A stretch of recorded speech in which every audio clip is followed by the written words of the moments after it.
Récemment, j'ai expérimenté une ceinture qui sort de l'ordinaire. Ça fait déjà pas mal de temps que je travaille avec un petit atelier italien à Florence pour fabriquer les ceintures Maxover. Quand je dis petit atelier, c'est vraiment petit.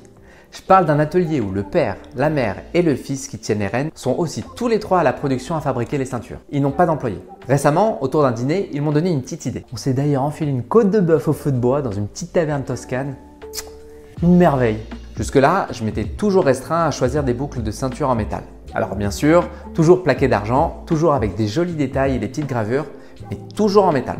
Et il y a 2 mois pendant ce dîner, ils m'ont appris qu'on pouvait recycler la corne pour en faire des boucles de ceinture. Vous savez la corne, comme celle utilisée pour les boutons de chemise haut de gamme. Et depuis, je m'amuse comme un petit foufou. Les différentes couleurs de la corne, ces reflets qui font quasiment penser à du marbre, ça vient vraiment sublimer une tenue et ça moi j'adore. J'ai utilisé cette corne pour créer une ceinture et rien qu'en la portant pour la tester depuis quelques semaines, on m'a fait pas mal de compliments. J'aime bien les compliments. Toujours sympa. Alors si vous n'avez jamais eu de ceinture, je préfère être franc. C'est pas la première ceinture à avoir dans sa garde-robe. Mais franchement, si vous êtes du genre à aimer les petits détails qui font la diff dans un outfit, je la recommande fortement. Si vous souhaitez plus de photos de cette ceinture avec des tenues, il y en a sur le site maxover.com et la ceinture dont je vous parle s'appelle la James.